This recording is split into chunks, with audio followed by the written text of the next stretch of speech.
Yo yo yo, halo halo guys. Kembali lagi dengan Borges. Apa kabarnya teman-teman semua?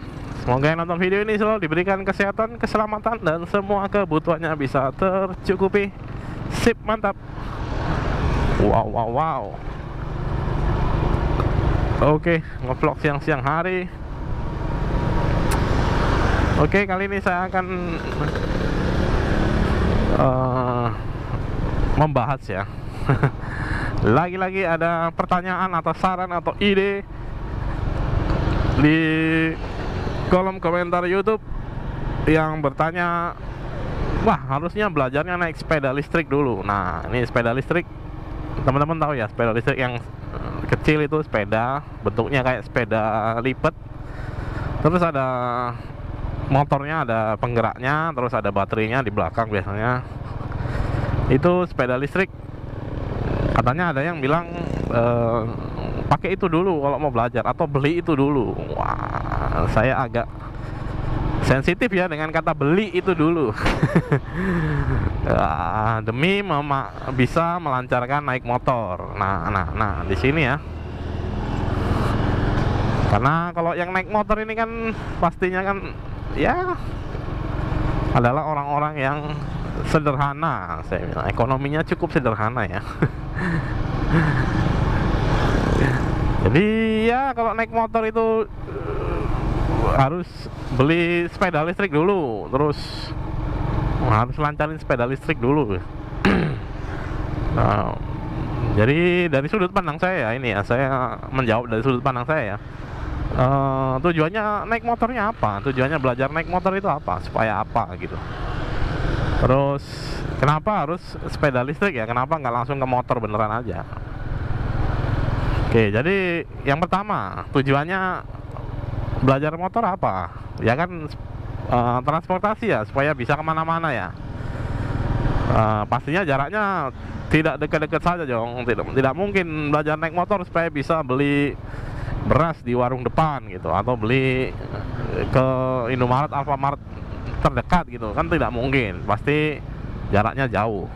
Nah ini dia, di situ saja sudah ketahuan kelemahannya si sepeda listrik ya, pasti dia nggak bisa jalan jauh. Terus yang kedua, kecepatannya memang pelan ya, tapi kalau dibawa ke jalan raya, nah itu bisa problem, kamu akan terlalu pelan nantinya.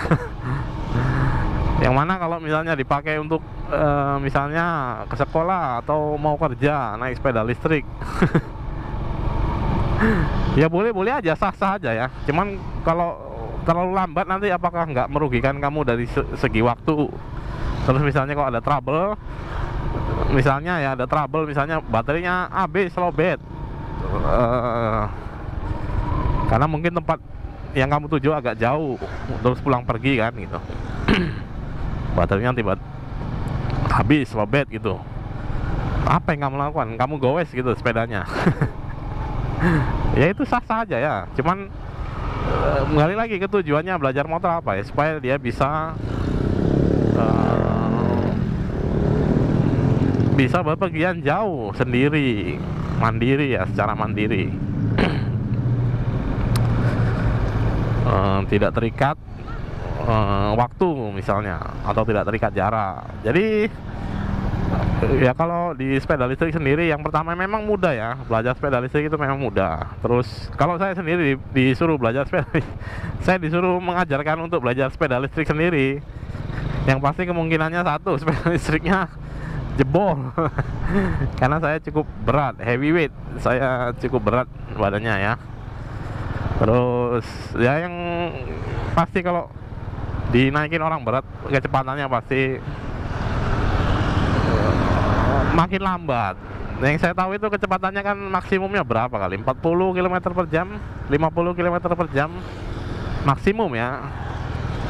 Dan itu belum dihitung akselerasinya, terus belum dihitung daya tahan baterainya. Jadi kalau ada yang menyarankan harus beli ya, dalam tanda kutip beli, karena nggak punya kan.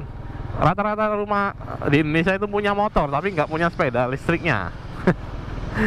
Nah kalau disarankan untuk beli, nah kalau beli ya, yang pertama keluar uang, Yang kedua, setelah bisa naik sepeda listrik terus bisa naik motor, sepeda listriknya diapain gitu? Dijual paling ya, dijual juga kalau itu ya. Pasti rugi harganya, pasti turun jauh harganya.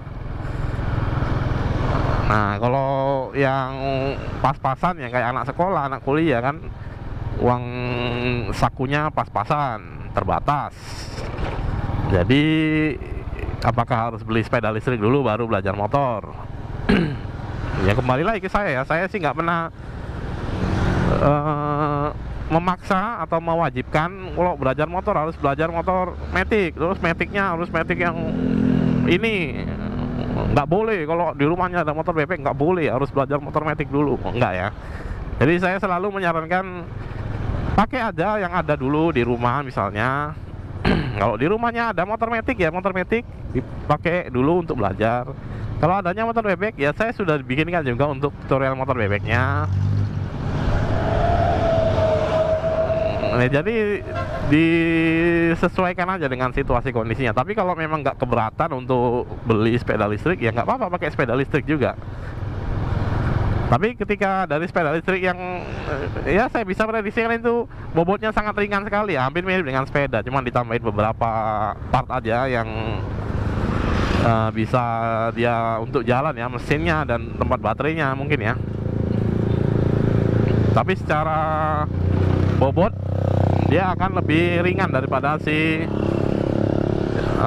motor sendiri, motor matic yang entry level khususnya kayak Honda Beat, Mio gitu ya, Genio kalau yang sekarang. Nah itu tentunya bakalan beda juga sih feelingnya. Cuman ya bakalan cepet belajarnya, iya cepet. Tapi ya kalau nggak ada di rumah sepeda listriknya ya beli dulu. Saya nggak tahu kisaran berapa ya harganya ya. Saya nggak survei dulu. Tapi menurut saya sih ya itu tadi ya,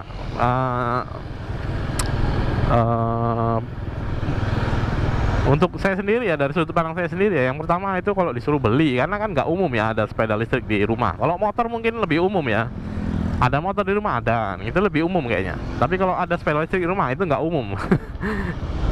Jadi mau nggak mau kan harus beli kalau belajar sepeda listrik. Ya kalau nggak keberatan beli ya beli, silakan dicoba, silakan dinaikin. Mungkin tutorialnya ya hampir mirip lah ya dengan naik motor matic ya, mirip sekali makan. Karena dia nggak ada gigi, oper-operan giginya, cuman ngegas aja. Terus mungkin juga suara mesinnya nggak ada ya karena listrik ya. Ya itu, kalau nggak keberatan beli ya silakan beli, silakan dicoba. Kalau memang adanya apa di rumah motornya, bang adanya motor matic doang bang, ya udah pakai itu aja. Bang adanya motor gigi aja bang, ya udah pakai itu aja. Karena yang belajar naik motor itu kan saya tahu kebutuhannya adalah untuk transportasi, bisa secara mandiri dan tidak terbatas waktu dan jarak. Ya kalau ekonominya lebih baik, ekonominya kuat, saya rasa nggak bakalan tertarik belajar motor juga ya, pasti ya belajar mobil minimal, atau dia menggunakan transportasi umum, bisa naik angkot, bisa naik bis, bisa naik Gojek dan lain sebagainya ya, pokoknya transportasi umum lah. Jadi menurut saya untuk belajar sepeda listrik sendiri bebas saya kembalikan. Cuman dari sudut pandang saya tentu saja yang belajar naik motor itu yang pasti ya tujuannya adalah supaya itu ya, supaya bisa berkendara mandiri, nggak terbatas jarak dan waktu. Kalau naik sepeda listrik ya, bukan motor listrik ya. Kalau motor listrik mungkin nantinya bisa menempuh jarak yang lebih jauh, terus kecepatannya juga lebih kenceng. Kalau sepeda listrik yang teman-teman lihat itu loh. Yang kecil itu. Nah kalau sepeda listrik itu saya agak ragu dengan jarak tempuhnya. Kecepatannya udah pasti lambat, jarak tempuhnya ini yang saya masih agak ragu apakah dia bisa dipakai pulang pergi untuk jarak berapa kilometer gitu ya. Ya jadi kalau dari saya pribadi ya, saya nggak menyarankan ya untuk pemula, tapi ya kembali saya bebaskan aja. Misalnya, wah saya pokoknya mau belajar sepeda listrik dulu supaya naik motornya sekali naik langsung bisa. Nah itu saya kembalikan lagi masing-masing orang sesuai kebutuhannya masing-masing ya, sesuai kebutuhan. Wah ini ada pecah kayaknya bannya ini, miring ini bro. Iya pecah bannya ini ya, soalnya miring nih mobilnya. Oh iya pecah ban belakangnya. Sebelah kiri pecah bannya. Oke, jadi untuk motor listrik sendiri seperti itu ya. Tidak saya rekomendasikan, bahkan tidak saya sarankan ya. Kalau memang kamu mau belajar naik motor, ya naik motor aja langsung. Apa yang ada di rumah aja dipakai, apa yang tersedia lah. Kalau misalnya harus pinjem ya pinjem lah, mana yang bisa kamu usahakan aja.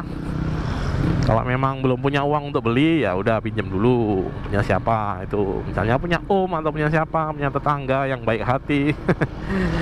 Punya teman yang solid sekali pertemanannya. Ya jadi saya kembalikan lagi ke masing-masing orang. Kalau saya sendiri tidak menyarankan belajar motor sepeda listrik, langsung belajar motor aja.